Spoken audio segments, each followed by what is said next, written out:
But we are seeing some precipitation this morning across portions of our northern Front Range mountains up into places like Steamboat. We will continue to see the chance for a few more showers here, and it's a rain-snow mix mainly up over Rocky Mountain National Park, higher terrain above 9,000 feet mainly. We have seen a few light showers impacting portions of the I-70 drive out to Colorado's high country. Not a major impact though on our roadways. No watches, warnings, or advisories to tell you about. Dry conditions for the I-25 corridor, the eastern plains, partly cloudy skies, and temperatures relatively mild this morning. Getting ready to head out the door, it's 56 degrees in downtown Denver. Typically, we see lows in the low 40s, which is where we are right now. Steamboat out through Leadville. Gunnison has dropped down to the low 30s. Sun officially rises at 7:10 this morning. We'll be under a mostly clear sky. A mix of sun and clouds, but it will be windy and cooler for today. Yesterday, we saw highs near 80 degrees. More seasonal for this Thursday, October 16th, 68, the expected high in Denver. Now, the winds will be the main weather headline for today. Some gusty conditions.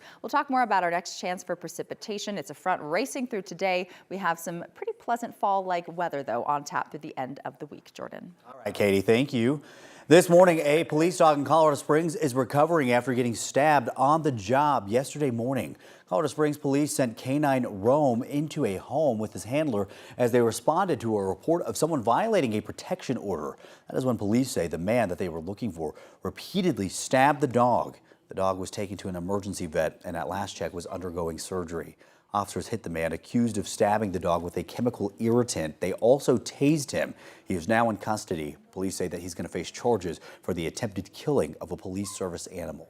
Today, some people who had to evacuate because of the flooding in southwestern Colorado are expected to go back home. The La Plata County Sheriff's Office told people in nearly 400 homes to evacuate on Saturday as the worst rain event in years started to flood the area. Yesterday, deputies escorted at least 20 people into their homes, allowing them to check out the damage and pick up anything that they might need.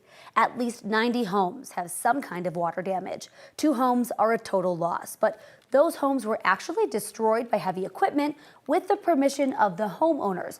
It was all in an attempt to keep destructive debris out of the flooded Vallecito Creek. Today marks 1 week since a fire tore through a shopping center in the small town of Netherland. As of this morning, Netherland Fire Department says the cause is still under investigation. Records aren't being released, and the department does not have a timeline on when a report could be released. Nearly 20 businesses were destroyed. The town's only major grocery store also had to close for a few days to clean up damage. The Boulder County Sheriff's Office has set up a tip line. They're looking for anyone with information about the fire, including any video or pictures before or after the fire. If you know anything, you're asked to call 303-441-3674. Some joy is returning to the town of Netherland as the Carousel of Happiness is set to reopen. The carousel suffered only minor damage in the fire that destroyed nearly 20 businesses.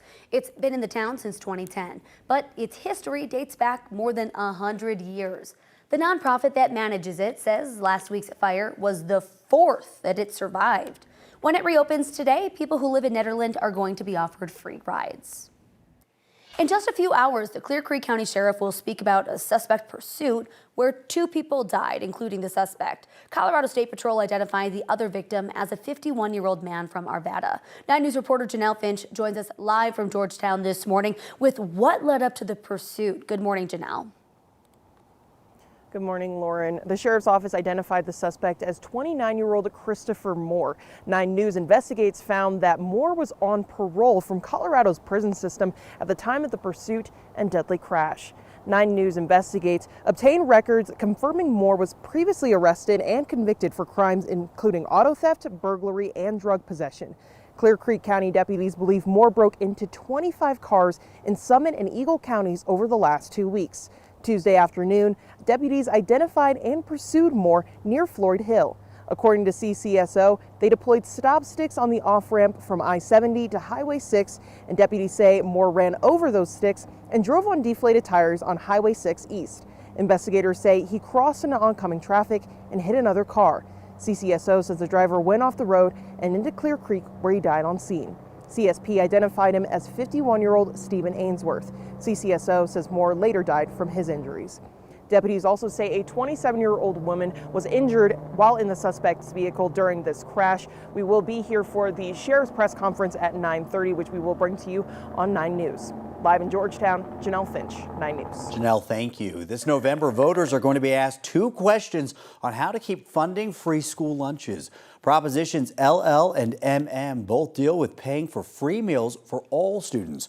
Prop LL cleans up a miscalculation from 2022 when the state collected about $12 million more than expected from high-income taxpayers. A yes vote would let the state keep that extra money to fund school meals. Prop MM goes a step further by raising taxes again on those making more than $300,000 to cover the program's rising costs and help fund SNAP food assistance. A no vote would limit free meals to low-income students and force the state to find another way to pay the bill. A federal judge is temporarily preventing the Trump administration from laying off federal workers during the government shutdown. While that case plays out in court, Colorado's unemployment office is getting flooded with claims from furloughed and laid off federal workers. A special team is working to get through those quickly. Since President Trump took office and his administration began purging the federal workforce, nearly 2,100 federal employees in Colorado have filed claims. Nearly half of those claims were filed in the past 2 weeks. State Labor Department leaders say this shutdown is more complicated to manage.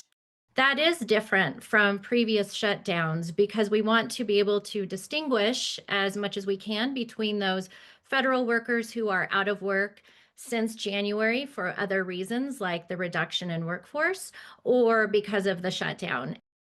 Furloughed federal workers will need to pay back their unemployment benefits once the government reopens and then they get back pay. President Trump has said that he thinks some federal workers don't deserve to get back pay.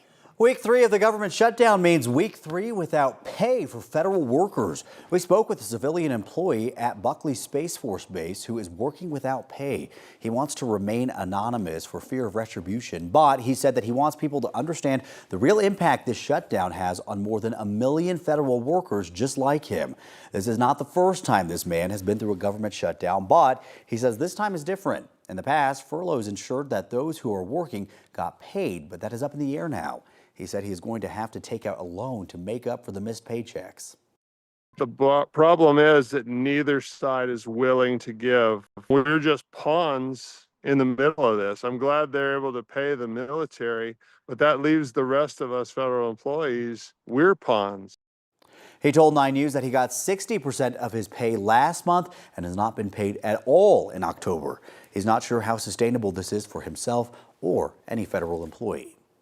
Okay, for those heading out the door, I do want to get you up to speed right now. 6:09 is your time for this Thursday morning. So Sky 9 is giving us a look of the other crash not far from that first crash with the U-Haul and all the debris and several vehicles involved. So this is that crash along 270. Earlier we were saying it was along 270, but it's actually 2 crashes right near each other. So this is 270 between York and Vasquez. You can see those 2 lanes partially blocked right now by first responders. So everyone's squeezing to that right lane. It looks like 2 vehicles were involved. You see one of these vehicles sitting on the right shoulder right now, and then the other vehicle with officers, and it's facing the wrong direction along 270 between York and Vasquez. So coming up in just a couple of minutes, I'm going to just break down what we know so far about both crashes and what you can expect for those delays and also that drive time for that morning rush hour traffic.